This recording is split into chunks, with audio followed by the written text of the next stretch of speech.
Yeah, like going to therapy saved me, bro, because I remember just feeling so alone. I was just talking to my therapist and stuff about what's going on. And I remember the person that I was with, yeah, she would literally just get upset at the counselor because it kind of came across as though the counselor was like picking on her, but no one was really trying to pick on her. But it's just, you just gotta, it was just the real though, like, you know what I'm saying? But I would literally be in public and she would do things in public. And I was just wishing like maybe a random stranger or a friend or somebody, like especially my close friends, I was just like, please, like, can someone just like pull me out of this? It just made me realize the things that I thought was crazy, it was crazy.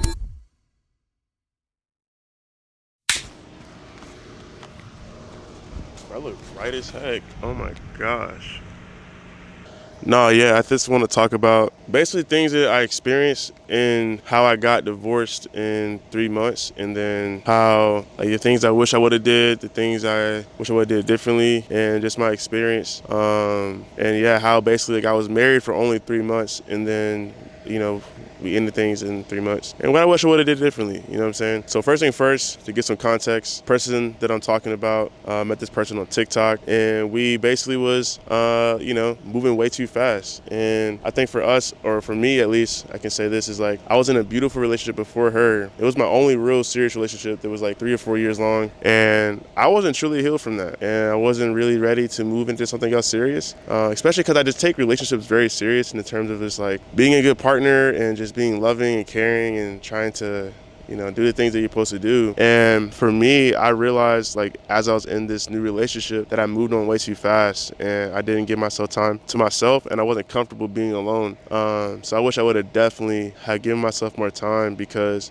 you're trying to be with this new person, but you're still like, not fully healed from the last situation that you was just in. And that can cause you to have a lot of just random thoughts and just like, you're not really, you know what I'm saying? Like it just wasn't good. Definitely wasn't good for me. Now, however, to give more context, person that I was with, and I talked about it a little bit in the first thing I talked about my testimony, but it was a very, very, very unhealthy relationship. Like this person was like manipulating, just like it was, but I don't really want to get into that because it's like, I'm not here to talk bad about this other person. I'm not here to basically just air out this person's stuff. But as I talked about before, it was just one of those situations where it was very like, it was just not okay. A lot of stuff that I was dealing with. And that kind of leads into my next point, what I experienced and what I wish I would have done was listen to the advice from people in my church and people from my family and my friends and people who just know me, because me just kind of like doing it anyway and just kind of like not slowing down when people were telling me to slow down, and them noticing the things that I was already scared of from this person, but I was just kind of like thinking that I got it figured out or I know what I'm doing. You know what I'm saying? And I feel like a lot of us young people, like we really be thinking we got it. Like we know what we're doing because we're in it. But sometimes you need that third person point of view, or that bird's eye view, because they can see things that you can't sometimes. And they're seeing things like, oh, like, you know what I'm saying? Watch out for this or watch out for that, because you're in it. So like if you're in a fast car and you're driving fast, it may not feel as fast to you because you're in the car, you got control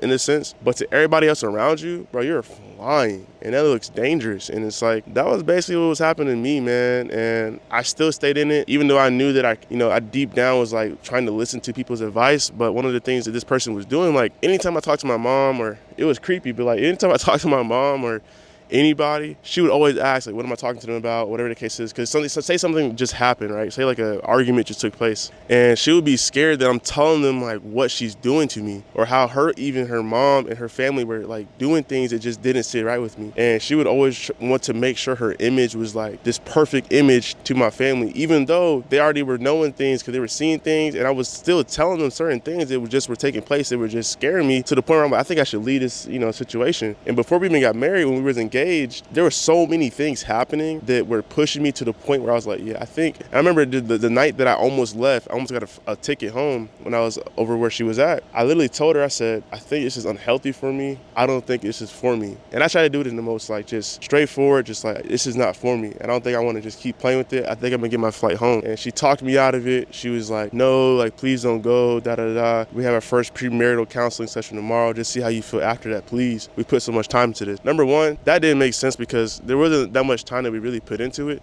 because we only knew each other at that point for like 2 or 3 months. So it was like, it wasn't like we knew each other for years or we were friends before that or anything like that. And I think a lot of it too Like another thing I really can say that I look back on, I wish I would have done differently, and moving forward, I'm definitely going to do differently, is not putting our faith in we have similar faith, like believe in God, believe in Jesus, everything like that. Not putting that above the red flags. I was so infatuated for one, just wanting to move too fast and be with somebody, couldn't be by myself. But I put the fact that we both believe in God above her characteristics and just the things that I usually wouldn't settle with, or things that really threw me off. And again, this video, I'm not going to ever just start airing out what she did or how she was, whatever the case is. I'm not trying to do that. But what I will say is, like, the things that I was seeing and the things that people were noticing, and I didn't listen to them when they said that's a red flag, or Christian, I think you should slow down. I ignored all of that and just was like so fixated on the fact that we both were so on fire for God and whatever the case is. So another thing that I learned was, like, looking back, not trying to focus so much on the fact that you both love the Lord, but really focus on this person's characteristics. If you're looking to get married, if you're looking to be with this person for life, focusing on that was like something I didn't do, and it came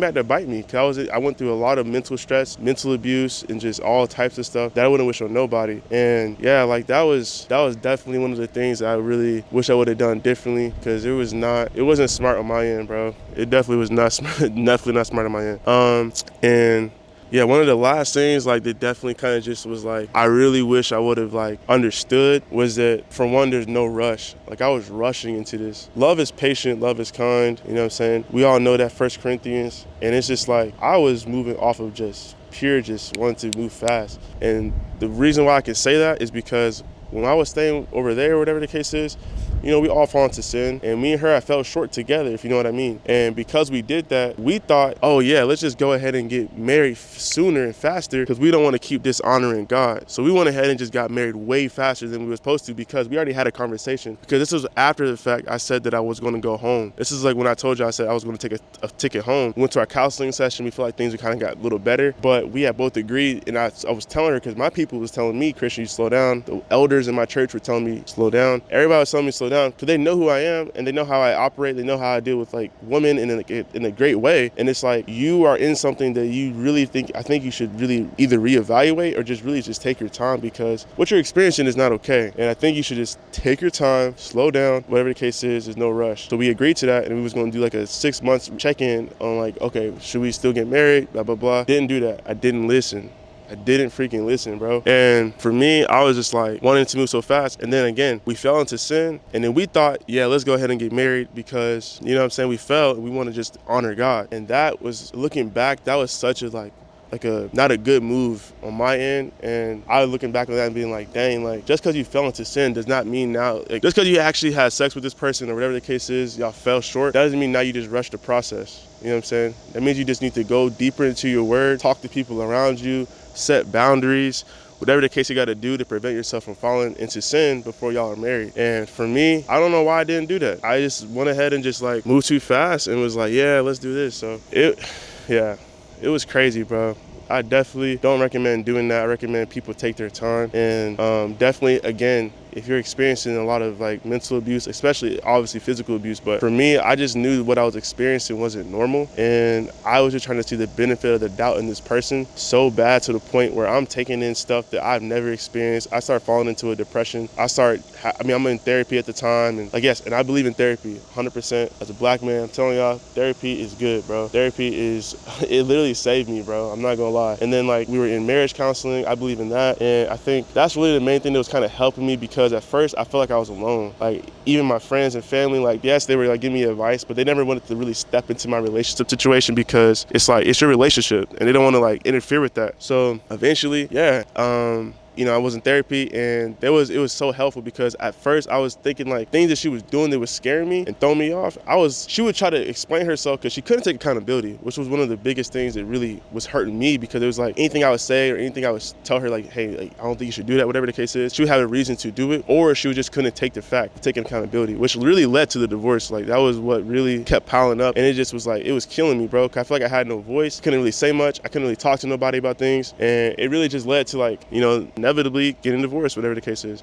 But nah, man, like I remember just like being in therapy and being able to talk to somebody and just being able to like talk about my experience and not really trying to bash the person. I don't know why, I just feel convicted like when if I'm like talking about this person, and even though they're doing me crazy, it's just not me. Like it's just not in me to do it. Like, even these videos, I'm not, y'all never gonna hear me just start talking crazy like, oh, she did this and she was that. Like, I'm not gonna get into all that. But yeah, like going to therapy saved me, bro, because when I was going through that stuff, especially when I was in her state, I was across the country. I wasn't even by my family or nobody. And I had my therapy sessions in the car on my phone. I remember just feeling so alone. I was just talking to my therapist and stuff about what's going on, and it just made me realize that things that I thought was crazy, it was crazy.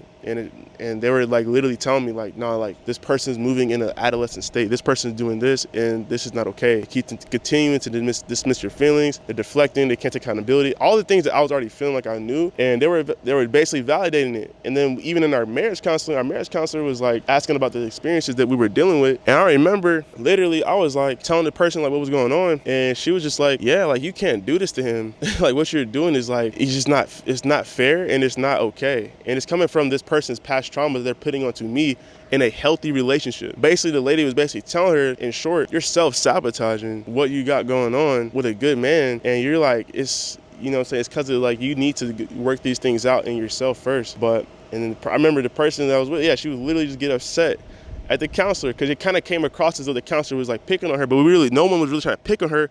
But it's just, it was just the real though, like, you know what I'm saying? But I'm seeing all these things, and I stayed, and I really just stayed in it and just tried to figure out how to work it out. It's a wasp. If that wasp come over here, bro, I'm cooked. But yeah, like experiencing all this and feeling alone was crazy, man. Like I remember just kind of feeling like I wish somebody could see me. I would literally be in public, and she would do things in public, and I was just wishing like maybe a random stranger or a friend or somebody, like especially my close friends, I was just like, please, like, can someone just like pull me out of this? I didn't have the guts to like really leave. Even when I did try to leave, she would be able to talk me down, and I really wish I would have just like left, but I don't know how to explain it. I feel like when you're in something like especially like abuse wise, like I feel like you just kind of like, you kind of think it's normal because you're thinking maybe I'm tripping, and then you kind of just stay in it, or you just kind of don't have like the guts to really do it, and you stay in it anyway. And it was so hard, because I remember just like going home with my mom and my brother and my sister and them, yeah, bro, and then just kind of like wishing somebody would see me and like, please, somebody help. Like those were literally the internal thoughts, you know. And like one of the things that happened recently, I go to the gym still that we all went to when she was here before she like went back to where she is at now. I was at the gym, and the lady that did the tour with us, she was asking like, hey, where's your lady? Like she was like, where's your girl at? And I was like, no, she, you know, that's kind of, you know, that's ended and whatever. She's like, oh man, really? I was like, yeah, it's just, you know, there's a lot of things that just wasn't making sense and whatever. So I didn't go into detail about, oh yeah, she literally was da da da da. Like that's just not it. But what I did do was, she asked me, she was just like, so like, what? I know she didn't ask me. I told her. I said it wasn't good for me, and I don't think maybe it wasn't good for her, but like it just didn't work out. I wasn't trying to get into the details. And then she tells me during the tour, again, I'm not trying to get into detail, put this person's business out there. However, like I will say, like this person really struggled with like being around, how do I say this? Like being around other women that were like attractive. That makes sense. And this person that I'm talking about at the gym, I would deem her as she's attractive, whatever the case is. But we was in the gym, and the whole time we're going through the tour, it was just making me uncomfortable. Because for one, it's a gym, and it's a lot of women in there that look decent, like look good, like they're working out, fit, whatever. And she's already just looking at me like just like already like in that mode of like, like. And it was just like, it was so, I had to walk on eggshells like crazy, bro. And the lady ended up telling me recently, like I said, like I was talking to her, she was just like, I could tell something was wrong, but I didn't want to say nothing. I could tell you looked uncomfortable. And I could tell that and the lady was telling me, she was like, I was just trying to make it as comfortable for y'all as possible, but I could 100% tell like something was just off, and it was awkward. And I didn't know how to like, she didn't know what to do. And that just kind of made me almost like get emotional, because I was like, so people were seeing, like people could see it. And even my friends were telling me like during the relationship, they could just tell I'm normally a very positive and excited person, whatever the case is. And they would literally tell me like, as soon as she came down here, when she moved down here, when we got married and stuff, my whole vibe changed. Everything changed about me, to the point where they could tell I looked like something was wrong every day. And I was trying to put on a mask to be like, I'm good, or not to make her look bad. And yeah, I just wish I would have listened to the signs and like just took care of myself in the way I should have, and just like loved myself the way I should have been loved, but I didn't do it. But yeah, man, it was crazy, bro. It was definitely crazy. And yeah, like all of that happened. It was a lot of stuff taking place. And yeah, I was only married for 3 months. And by God's grace, God God made a way. When I tell y'all he made a way out of that situation, and I'm not even really want to get into that, like to tell the details of what happened with that, but just know, in short, something had happened where I was sick, and I was asking her like, hey, I don't know, like I feel like you don't really care, because she'd always be like, you're not sick, like whatever. It was weird, and I was just like, dang, bro, this is like crazy. Like, you know, you like, I'll be honest, like when it comes to like girls and stuff or being in a relationship, like it feels good when your girl's like babies you when you're sick and stuff, or vice versa, baby your girl when she's sick, take care of them. But she wasn't on that, bro.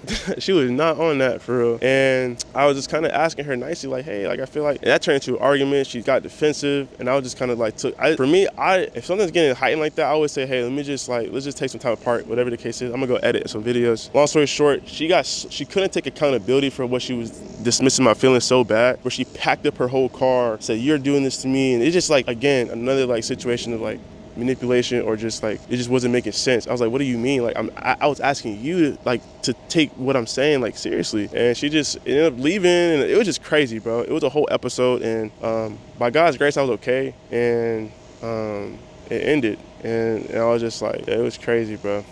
But yeah, it was definitely lonely, and definitely felt like no one was really hearing me or seeing me, but it worked out by God's grace, so I was able to get out of that situation. But yeah, crazy experience, man. 3 months in, those are the things that I was just like wishing I would have did differently, wish I would have listened to people, wish I would have took their advice, and not try to like, you know, do things in my own accord and just think I know what I'm doing, because we both love the Lord. And loving the Lord is obviously a huge thing for me, but not to the point where you passing over red flags to someone just because they're both on fire for God. And you're not there to, and I was really thinking I was there to heal this girl, or like help her from her trauma and the things I could tell she had like, issues with. And it got me hurt, bro, thinking I was going to try to heal this person and help them like grow and all this other stuff. And it got me really hurt and messed me up. To be real with you, like it definitely messed me up, man. So I don't know. I don't know what that noise was, but that was crazy. I don't know, man. That's kind of what I just wanted to talk to y'all about, like my experience. And yeah, I was married for 3 months and then got divorced. And here I am on top of a parking ramp thingy, talking to a camera in front of my car. Crazy, bro. Just crazy. But anyways, yeah, that's pretty much it. I just literally just woke up, which is why my voice probably sounds weird or whatever the case is. But literally just woke up and just was like, let me just talk to y'all about this experience, and let the experience speak for itself. So yeah, that's pretty much it. Love y'all, and I'll see y'all in the next video, man.